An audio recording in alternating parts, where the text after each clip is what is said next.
श्री राम, जय श्री हनुमान।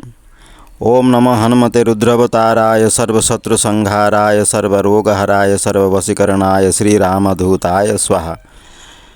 मैं पी कृष्णा रेड्डी आप लोगों के सामने ये बात रखना चाहता हूँ कि इससे पहले मैंने एक वीडियो थायराइड रोग के बारे में बना के अपने यूट्यूब चैनल में लोड कर चुका हूँ।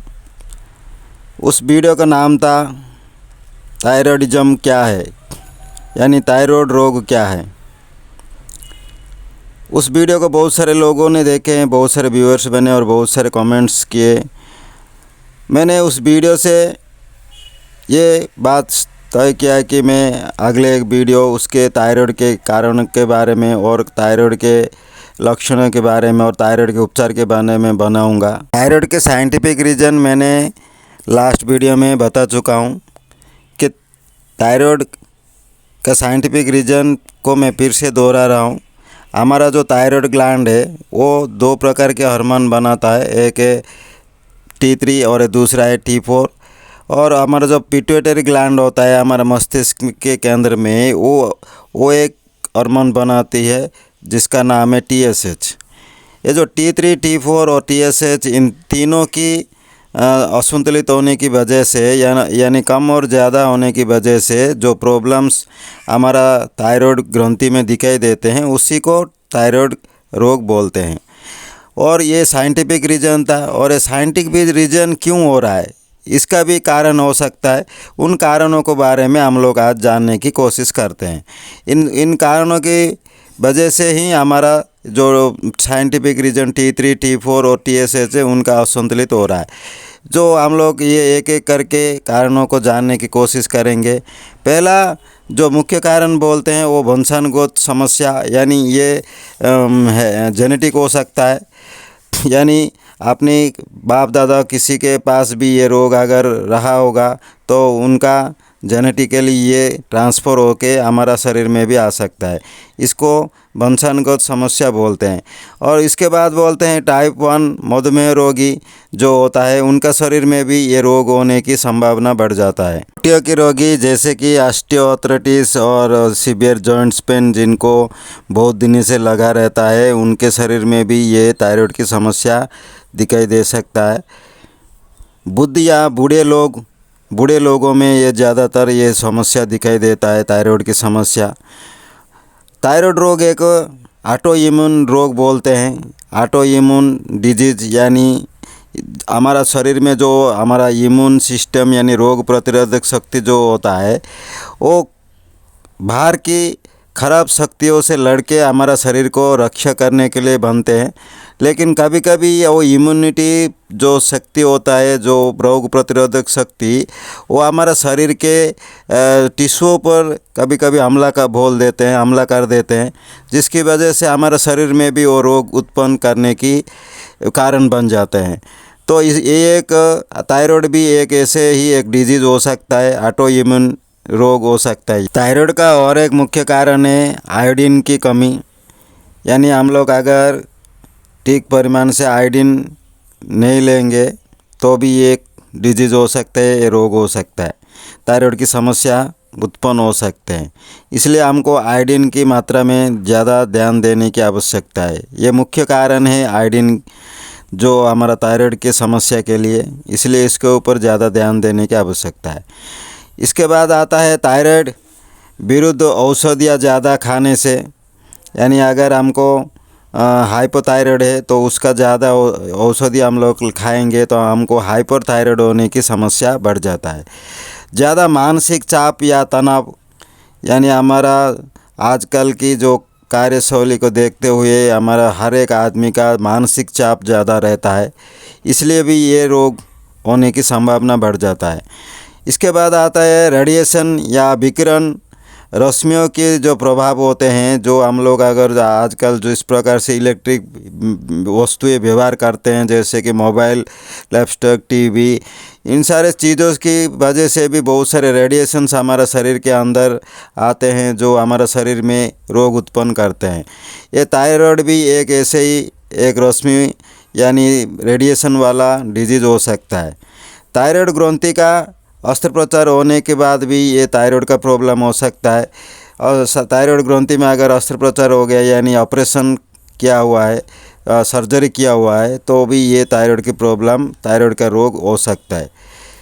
महिलाओं के गर्भवती अवस्था में ये मुख्य रूप से महिलाओं में गर्भवती अवस्था में दिखाई देता है, क्योंकि उस समय ये थायराइड का समस्या बहुत प्रॉब्लम दिखाई देता है। गर्भवती महिला जो प्रसव होने के 3 महीने के अंदर बहुत सारे महिलाओं में ये रोग दिखाई देता है।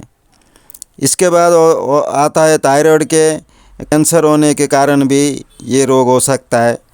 गलग्रंथि, इस थायराइड को हम लोग गलग्रंथि भी कह सकते हैं। तो ये गलग्रंथि में अगर कैंसर हुआ है तो उसके वजह से भी ये रोग हो सकता है। गर्म पदार्थ का सेवन करना, इसका मतलब है यानी ज़्यादा गर्म पदार्थ पीना या खाना, या ज़्यादा ठंडा पदार्थ खाना या पीना, ये भी एक कारण हो सकता है थायराइड समस्या उत्पन्न होने का। और उसके साथ साथ एक कैफीन चीज़ें जो टी, कॉफ़ी और बहुत सारे चॉकलेट्स जो होते हैं, उन सारे चीज़ों को सेवन करने से भी ज़्यादा मात्रा में ये थायराइड की रोग होने की संभावना होता है। और इसके साथ साथ होता है हमारा जो खाना पीने में जो असंतुलित आहार हम लोग लेते हैं। आजकल खाना बहुत दूषित हो गया है, लोग बाहर से ज़्यादा खाना खाते हैं, घर में बनाया हुआ खाना उतना नहीं खाते, इसलिए भी एक कारण है थायराइड होने का।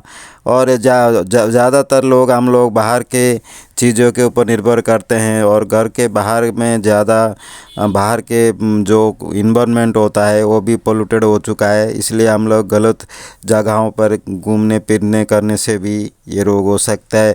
और उसके साथ साथ हमारा ये व्यवहार यानी नित्य दिनचर्या जो होता है हमारा, इसको व्यवहार बोलते हैं, यानी खाना पीना सोना उठना, और हमारा नित्य जो हमारा कर्म है जो हमको करना है, इन सारे कर्मों को अगर हम लोग ठीक से नहीं करते हैं, अगर हम लोग गलत समय पर हमारा काम करते हैं, यानी कि सोने के समय हमारा ठीक नहीं रहता, खाने के समय ठीक नहीं रहता, और नहाने के समय ठीक नहीं रहता, तो ये हमारे लिए, हमारा बॉडी के लिए बहुत नुकसानदायक है। इसी को बोलते हैं व्यवहार। इस व्यवहार को ठीक करना अति आवश्यक है, ये भी मुख्य कारण हो सकता है हमारा थायराइड के लिए। इसलिए बोलते हैं असंतुलित आहार विहार और व्यवहार ये मुख्य कारण है हमारा थायराइड के लिए। और भी कुछ कारण हो सकते हैं थायराइडिज्म के लिए यानी थायराइड रोग के लिए। मैंने कुछ मुख्य कारण आपके सामने रखा है, जो कारणों की वजह से थायराइड रोग होने की पूरा संभावना रहता है। इसलिए हम लोगों को इन समस्या पर ध्यान देने की ज़रूरत है। अगर किसी को थायराइड हुआ है तो वो लोग जान लीजिए ये कारणों की वजह से, इनमें से किसी एक कारण की वजह से ही आपको ये थायराइड की प्रॉब्लम हुआ है, और हमको उसी कारण को जानकर हम लोग अगर उपचार करेंगे तो उस थायराइड रोग से हम लोग बच सकते हैं। दोस्तों, मैं आशा करता हूँ आप लोगों को मेरा इस थायराइड के जो रीजन्स है यानी कारणों की जो वीडियो मैंने आज बना के आप लोगों के पेश कर रहा हूँ, जो थायराइड के कारणों की जो ज्ञान आपके सामने रख रहा हूँ, ये बहुत उपकार में आएगा आपके शरीर के लिए, आपकी ज़िंदगी के लिए। अगर आप लोगों को ये समस्या यानी ये जो थायराइड की समस्या है, तो आप लोग ज़रूर मेरा इस कारणों पर ज़रूर काम कीजिए, आपका ये थायराइड की समस्या ज़रूर हल हो जाएगा। और मैं आशा करता हूँ ये थायराइड की जो वीडियो मैंने आपके सामने रख रहा हूँ, इस वीडियो को आप लोग बहुत सारे लोगों के शेयर करेंगे, क्योंकि इससे बहुत सारे लोगों की समस्या दूर हो सकता है। और एक बात है कि मेरा इस वीडियो को आप लोग ज़रूर लाइक कीजिए और कमेंट्स ज़रूर कीजिए, और जितना हो सके उतना मेरा इस YouTube चैनल के ऊपर ज़्यादा ध्यान दीजिए। ये YouTube चैनल को सब्सक्राइब कीजिए। मेरे सारे लवली व्यूअर्स को मैं इस YouTube चैनल की तरफ से धन्यवाद देता हूँ। आप लोगों के उत्साह ही मेरे लिए अस्त्र है। मैं आप लोगों की उत्साह की वजह से मैंने इस YouTube चैनल को आगे बढ़ाते जा रहा हूँ। मेरा एक ही आशा है कि मेरा जो भी हेल्थ वेल्थ और स्पिरिचुअल कुछ ज्ञान है, वो ज्ञान को लोगों तक पहुंचा सकूं, वो ज्ञान से लोगों का कुछ भला हो सके, यही मेरा आशा है और यही मेरा लक्ष्य भी है। और मुझे बहुत सारे लोग इसमें मेरा सहायता कर रहे हैं।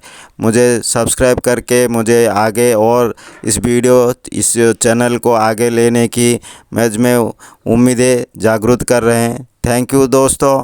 आप लोगों को भगवान भला करे, भगवान आपको सद्बुद्धि दे, भगवान आपको सच्चिंतन दे, भगवान आपको एक अच्छा स्वस्थ प्रदान करे और आपका लंबी उम्र हो। मैं यही कामना करते हुए इस वीडियो को यहीं पे रोक रहा हूँ और एक वीडियो के साथ आपके सामने फिर से हाजिर रहूँगा।